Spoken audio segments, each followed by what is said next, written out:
on DAZN worldwide, May 2nd and 3rd. A knockout weekend of boxing. Garcia versus Romero and Canelo versus Skull. 2 huge fights. Pick one or go all in for only $90. Exclusively on DAZN. Buy now at DAZN.com.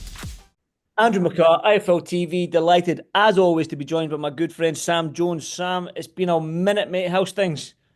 Yeah, really good, Andrew. How are you, mate? You're in Saudi Arabia, aren't you? Yeah, in Saudi it's very, very hot, mate. 40 plus degrees. I was sunbathing. I don't think I've got a tan on this bald napper of mine. You have. You have. Well, Yeah. it doesn't look like a Don't know tan. about, it's red, but it counts. It still counts as a tan, Sam. That's the main thing. Yeah, I'm in Saudi Arabia for the Canelo school fight. Late one for us because it's the 6 a.m. ring walk. So I thought, how can I kill some time? Let's talk for half an hour with Sam Jones. So thanks for spending some time with me, Sam. I do appreciate it. But we've got to talk about, there's so much to talk about because nobody's heard from you in a little while. And I'm going to start with that New York show last night and get your, before we talk about the Teo Haney and then the Garcia fight, just talk to you about the whole show in itself, as in the concept behind it, Times Square and all that. Look, the concept was phenomenal. Like to do shows in like historic landmarks of the world. Like it's just not been done before. Like it's crazy. Like, it's madness. And like, yeah, as I say, the concept was wonderful. The atmosphere was flat. It was like it was just flat, wasn't it? And ultimately, I mean, look, we'll get on to Rolly Romero and look, Lopez. I didn't think Lopez was as good as what the commentators were making out he was, because I thought it was a close it was a competitive fight that Lopez clearly won in the end, right? 116, 112, good scorecard. But other than that, it was just the fighters underperformed, didn't they? And I'm sure Turkey would have expected a lot more from them. Because listen, huge purses, historic night. It really was a historic night, but the fights were a letdown. They really were. It's like such a contrast from the Eubank Ben Ring Magazine event, which was the best fight. It's right up there with one of the best fights I've ever watched in my life. And then you go on, it's kind of those flat performances from the fighters. Well, you touched on the Lopez fight there. That opened up the night, coming up, and they were coming in with a yellow cab, the New York cab, and whatnot. And know Barboza very well because Jack Catterall faced him not long ago. Yeah. So what next for Teo? We heard that he called out Boots after this fight. Is that a fight that you like? I'll be honest, right? Lopez, when he's on form, is a phenomenal talent, right? But he's a small 140. Never mind a welterweight. Like he's not a welterweight, Lopez. See, this is why we'll move on to Jack Catterall in a minute. But like, you see, if Jack moved up to welterweight, he's not a big welterweight. He's a big 140, but he's not a big welterweight. Does that make sense? Yeah. So you've got all these fighters jumping up, like Ryan Garcia, 140 fighter, pumped up to welterweight. Rowley looked good at the weight, to be fair, but then you got Haney, 140 fighter, but he'd say he looked good, but these are all pumped up lightweights. You know what I mean? They're pumped up lightweights. So it's a strange one. It's a strange one, really. Devin Haney fight. Then obviously we've seen. I don't know if you've seen that meme on Twitter where somebody sped up the thing. What's that, mate? It was awful, Andrew.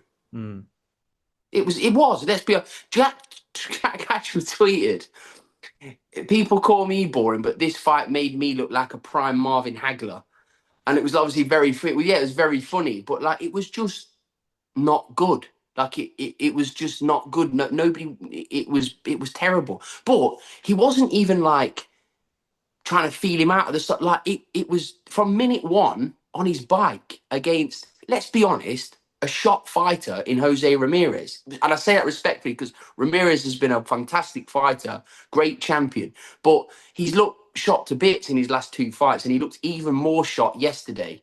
So I think if Devin Haney would have had a bit more ambition, it would have been a lot better fight, and he would still have shut him out score-wise. But Devin Haney looked so uncomfortable in there last night. He looked so uncomfortable, so uncomfortable. Do you think that sort of Ryan Garcia matches took something away from Devin Haney, maybe a little bit gun shy, Uh, something along them lines? clearly, yeah. Like you would imagine so. Like, he, I mean, Ryan and Devin look completely different fighters yesterday. If we're totally honest, I mean, Devin's a beautiful boxer, but in that fight, he didn't need to be that gun shy. Does that make sense? Yeah, He yeah, wasn't. You've not got Tank Davis in front of you or Ryan Garcia where you could forgive him to kind of. And I'm not bashing Ramirez at all, but I'm at this stage in Ramirez's career, he didn't need to fight like that, in my opinion. But yeah. you can't skirt around it. It was boring.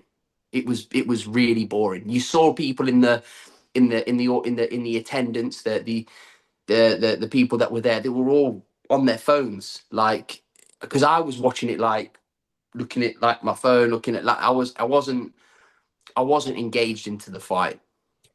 Yeah, well, obviously he done what he needed to do to get that Ryan Garcia rematch. He won, but then we go into the Ryan Garcia, Rolly Romero, and a shock to maybe some, but was it a shock to you that Rolly got the Yeah, job done? yeah, of course it was. And anyone that says it wasn't a show, if Rolly Romero was going to win that fight, you would have put on your bet slips knockout, because Rolly can punch. Hmm. Everybody knows Rolly can punch. He's a strong kid. He can punch. Um, but nobody would have imagined he would UD Ryan Garcia last night. Nobody. So anyone, all these clever people, because I actually put a funny tweet out saying Ryan Garcia is going to save this now. He's going to put in a vintage performance and finish it off with a tremendous left hook. It was the complete opposite that happened. I completely jinxed it. And Rolly put him on his arse. And but even from after Rolly did that, but Rolly, it wasn't for like all the pressure's on Ryan. So I've got Yeah. no problem with what Rolly was brilliant. Rolly was brilliant. Rolly did exactly what he did. Rolly did exactly what Ishmael Salas was telling him to do. Brilliant game plan from Ishmael Salas. So don't let that go under the radar. Brilliant from Ishmael Salas. He's obviously turned his career around. Now Rolly's sitting at the top table now. Mm. Well, Conor Benn was out there. We know that we seen you with to Team Ben during last week with the Eubank fight. We seen you in some photos and whatnot, and you were there with the team. Now, Conor Benn was out in New York, and there was talk about a Conor Benn versus Ryan Garcia fight. If that was to happen after those last two performances that the both fighters have had, what would happen in that fight? If you're Conor Benn watching all of those fighters last night, you would fancy your chances with everyone on the card. If you would have said that over a week ago, people would have laughed. But I don't think people would be laughing too much anymore. Mm. With all of them, all of them that took part in that card, you'd love to see Conor against Lopez, Rolly Romero, Ryan Garcia, Devin Haney. I think Conor Benn would go through Devin Haney. I just think he'd go through him because he wouldn't be able to hurt Conor, in my opinion. I just think Conor Benn would go straight through him. Garcia? Ryan was. Mm. The Garcia, sorry. Yeah, I mean, again, if you would have said this over a week ago, people would have said mismatch, complete mismatch. Ryan Garcia would take, but after watching last night, Conor Benn would be more than capable of handling every one of them on that card yesterday. Well, yeah. Well, listen, it was a good. I'm not wrong, Andrew. Andrew, correct me. You're a boxing man, right? Huh? If you're Conor Benn watching that yesterday, you're not fearing anyone on that card, are you? Let's be honest. But listen, if I'm going to be an honest answer, after putting in that performance against a bigger man in Chris Eubank Jr. and taking those shots and landing big shots and hurting Chris Eubank Jr., I think it was in the third round as well, hurting the bigger man, I would be confident. If I had that performance a week prior and I looked at those three fighters, Teo, Devin, and Ryan Garcia last night, I would be Conor Benn and I'd be feeling confident that I would go, like you say, through all three of them. But I'm not Conor Benn and I'm not a manager or a fighter or a coach. I'm just the guy that asked the questions. So that's my opinion. But like I say, if I was Conor Benn, I'd be full of confidence to go against anyone right now, I think, after that performance. But you know what? Let's just talk about this. Talk about last week because we haven't got your reaction to last week in the Conor Benn Chris Eubank fight. You were there. History was made. There was probably a lot of pressure on these two fighters to give us a fight close to what their fathers gave us. I mean, And worthy of the title, Eubank Ben, right? I think both fathers would be incredibly proud of what their sons did. And I'm not just saying this because, listen, I wanted Conor to win, but I didn't feel like there was losers in that fight. Like, it was just amazing to witness. Honestly, those, especially the last 2 rounds where the size really showed. Do you know what I mean? The size really showed because it's an incredibly close fight. An incredibly close fight. Could have gone either way. You look at Usyk, think Conor won. Oscar De La Hoya. These aren't people that don't know what they're talking about boxing. These are very credible people. But look, Eubank got the win, and there's no complaints. Do you know what I mean? There's no complaints. But what it was is like when Conor came out the ring, you didn't feel like you was in the losing dressing room. Does that make sense? mm-hmm. It was phenomenal. One of the best fights I've ever seen. And both men need immense credit because you can't teach what they showed on the night. Mm-hmm. And you all know this because you're more qualified than me to speak about this, but you can't learn what they did on the pads, on drills, on anything. All that was bollocks and heart, and in abundance from both men. And that's why you tip your hat to Chris Eubank Jr. and Conor Benn. They delivered British boxing, one of the best fights we will ever see. And they bared their souls in the ring to all of us in front of the best fans in the world. And I don't say that lightly, the best fans in the world. There is all it made me want to do as a manager and someone that's actively involved in boxing is just make domestic fights, big domestic fights in front of a great crowd, because last week was super special to be a part of. When Eubank Senior got out of there, listen, bear in mind, You're a WWE fan. You're a WWE fan. Yeah, So you love that. I'm a massive WWE fan, but like I'm sitting there and obviously I want Conor to win so bad, right? But when Eubank pulled up, right, like. Listen, it was like when Austin came back to save the WWE from the Alliance, the invasion, right?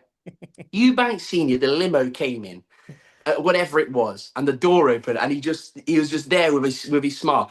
I don't know what Turkey did to persuade him to come, or the conversations he had with his son. I don't care how they got him there, what they did to persuade him, or I don't know the details. All I know is it was the biggest pop I've ever heard at a boxing venue. I'm telling you now, the roof blew off.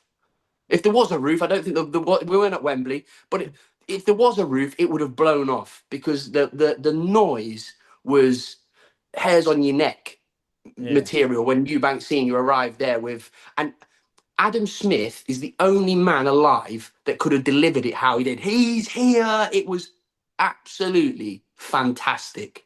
And you would have to have been there I know you could have seen it on the telly, but you'd have to have been there to see how special that moment was.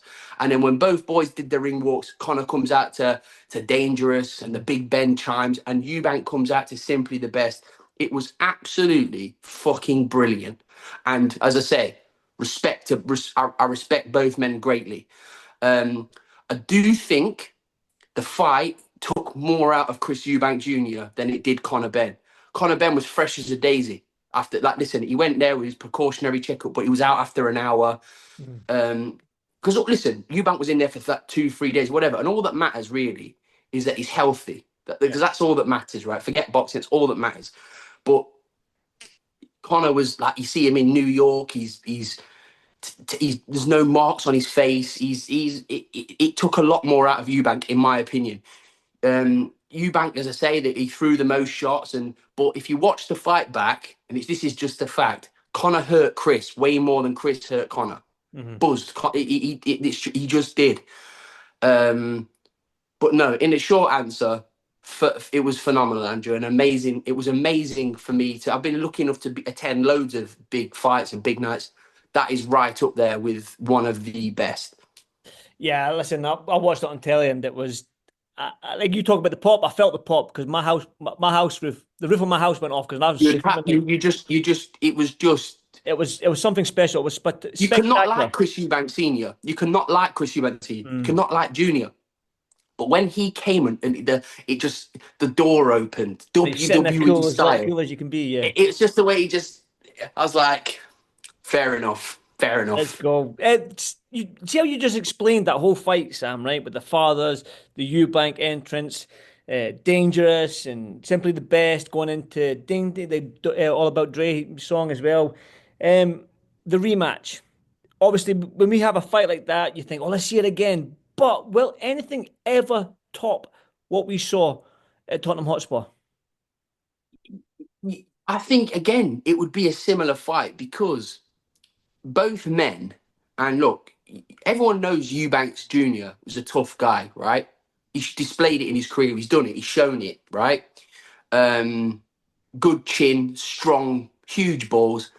People didn't know that about Conor Benn. He'd obviously always had it, but he just needed the right moment and situation to bring it out of, and it just showed that Conor Benn's an animal. An animal. Like, you'd have had to staple both of them to the deck to stop. Do you understand what I mean? It was absolutely just remarkable. And like, as I say, you imagine them two boys they're performing there, never mind in front of a huge crowd, noisy crowd, right? Yeah. They've got their two dads who they both, I know Junior's had his troubles with his dad and whatever's gone on, it's irrelevant really. They're both sat there watching their sons. Like you're performing in front of you're fighting in front of your dads who the Eubank and Benn name is royalty in boxing in this country. And they went in there and delivered in the most remarkable way. It was amazing. It really was.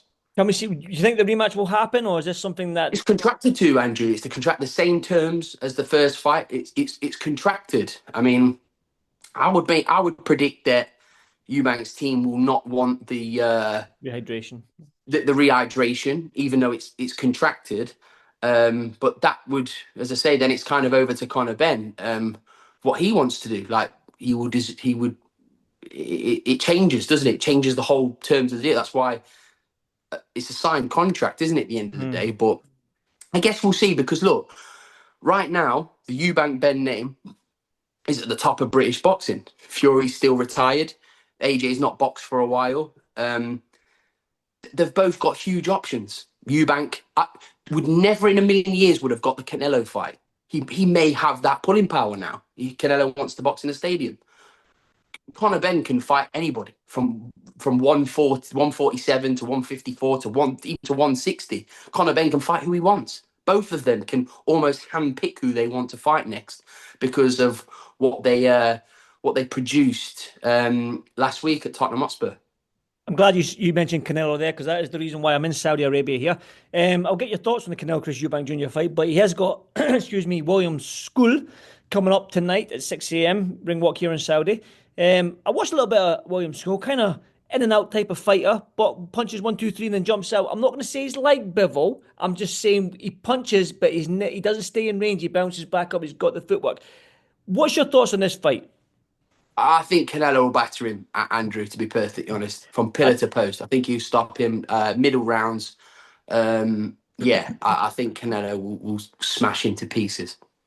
Well, that's that then. And then if he does smash him to pieces, I spoke to Canelo and I said, would you like to fight in the UK? You've got UK fans. He said, before I retire, I will fight in the UK. Obviously, there's talk about the Crawford fight in Vegas come September, but maybe Cinco de Mayo next year. If Chris Eubank gets another fight, gets another win, maybe, who knows? Is that a fight that you can see happening?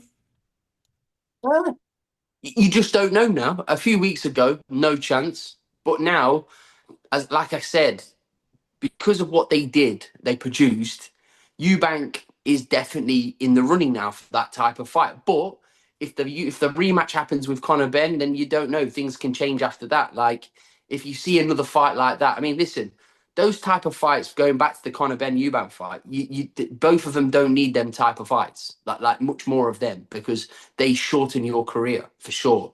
So But if another one happens like that, what are the fans going to want, Andrew? They're going to want to see it again. You know what I mean? It becomes a vicious circle. So I don't know. But yeah, look, the Eubank name is hot right now, as is the Benn name. So they both can really call who they want to fight. And it would be a possibility. Big Martin Bakole weighed in, close to 300 pounds. Emphasize on big. Big Martin Bakole weighed 300 pounds, close to 300 pounds. He's up against Jaga in the Battle of Africa. Both of them want that title, it seems. Both of them have got this little bit of a animosity between each other. I'll get your thoughts on Martin's weight before we talk about the fight. He likes a buffet, doesn't he, Martin? He likes a buffet because I've just been on to Billy, funnily enough, and I was off laughing about it, but it's not one of those ones where it's like he looks defined, his shoulders and his arms look. He's fat. That's the bottom line. He's fat. I know you're laughing at me, Andrew, but he is fat. Nutritional overachiever. He's fat. He looks like he's been given 24 hours notice, and he's done the same thing with his spray-on jeans and that tight Gucci t-shirt, and he's just sat on a plane, got off the sofa, and we know he has trained. He must have hit the pads or he must have trained, but he looks like he has not trained a single day for this fight. We know it. He must have. He must have. Like, listen. We know. Like, listen. No, Billy is not a mug. Do you know what I mean? Like he's trained Martin. He's looked great, hasn't he? He looked good against Takam, even when he was huge against Takam. He looked good against Jared Anderson. Obviously, against Joseph Parker, he probably shouldn't have been in the ring. But we know Martin's going to be dangerous in this fight for the first few rounds. But if it does manage to get past the fourth or fifth, then he's going to be in trouble because, like I say, he's not like fat fit, like to look at, like where like I'd like to think me fat, like I'm fat fit. I can run pretty well, but I'm still like I'm still a bit I'm still on the old chubby side, Andrew. Do you know what I mean? But Bakoli is just fucking fat, so he needs to get the job done early, in my opinion. And I think he's well capable of doing it. I still think he'll win the fight, by the way. But if it doesn't go early, then you've got to favour a Jaga. You've just got to, because he's just a big out of conditioned man, Bakoli. I'm looking forward to the fight, like you say. I've been to Saudi Arabia. You know that Hilton Hotel buffet where I think they're staying? That's what we're in now. That's what I am now. That's what I am. It's bang on. Oh, it's bang on. So you know Bakoli's just in there. He's waiting there, isn't he, with his plate? Do you know when the door opens? Yeah. I think it's 12 o'clock, isn't it, Andrew? You know that fucker's in the queue first. He's number one in the queue with his plate there and his knife and fork, and he's on the triple dipping round the room. But you also know that Bakoli is capable of rolling in there literally and smashing a Jaga to pieces. So yeah, it's intriguing, Andrew. I'm not going to be up to watch it because last night took my soul, staying up till 2:30 in the morning. I'm too old for that now. I'm too old. But I will try and get up for Canelo's fight at 6 a.m. because that's the time I get up anyway. Yeah. But I'll be very intrigued to see what happens in that fight. Likewise, it's a great card. Looking forward to the card. But you spoke about Jack Catterall at the beginning of this interview, and what's the script for him and Harlem Eubank? What's going on there? I know there's talks now between Matchroom and Wasserman. Because listen, just to put it into context, Harlem wants to fight. I do know that for a fact. Harlem definitely wants to fight, right? But in a normal case, when somebody who has his own promoter, he's not a free agent, he's promoted by Wasserman.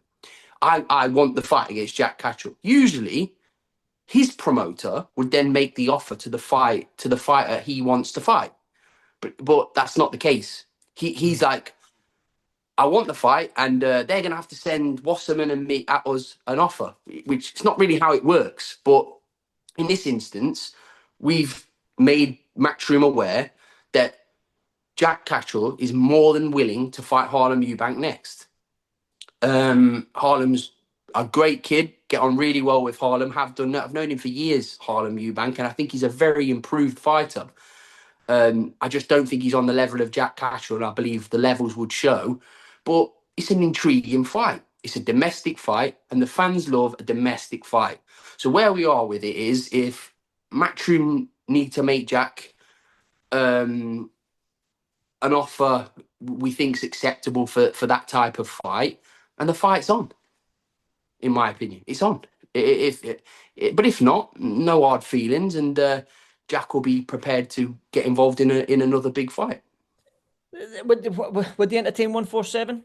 But the fight's up there. Would he? Yeah, absolutely. Listen, it's all up in the air with Jack. Really, with that, like, Jack can still make 140, fine, but like I said to you early on in the interview, a lot of the 140s that are moving up to 147s aren't really 147s. The only big, massive welterweight in the 147 division is Boots, and he's not going to be there much longer anyway.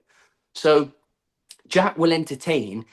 One thing about Jack is he will never shirk a challenge. 140, 147, anybody can get it. And that's what we like to hear. That's what we hope. A date for Jack then. When are we looking for him to get out then? If it's not Harlem, July, August latest. July, August latest.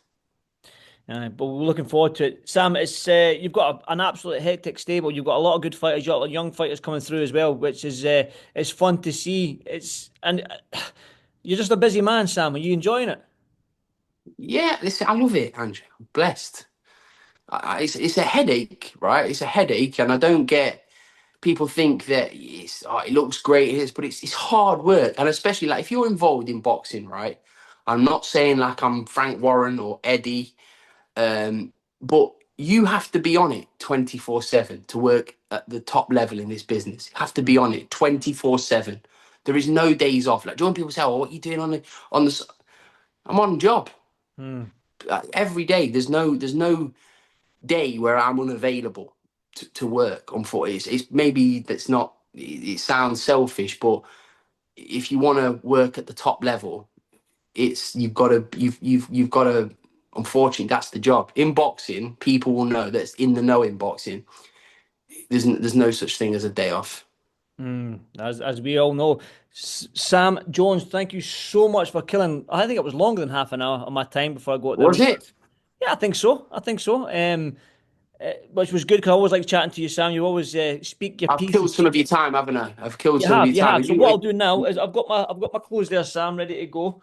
How many butter chickens have you smashed this week? Be honest. Just one, mate. I'm gutted. I've been going to the gym. I've been training with the security boys. You've not seen it? Boom. On my Instagram. Boom, boom.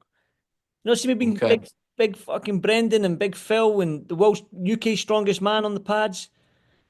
Mate, I'm on it. Like you, I'm on it. It's 24/7 with me. You're on it, mate. You're on it. But I would be different to you. I would be hammering the butter chicken while I was there. The butter chicken's fucking nice. Honestly, that butter chicken's nice, Sam, man. Top level. Sam, as always, thank you so much for your time, mate. And I'll catch up with you soon. I do appreciate it, buddy. Nice one, Andrew. See you soon, mate. Sam. See you soon. Live on DAZN Worldwide, May 2nd and 3rd, a knockout weekend of boxing. Garcia versus Romero and Canelo versus Skull. 2 huge fights. Pick one or go all in for only $90. Exclusively on DAZN. Buy now at DAZN.com.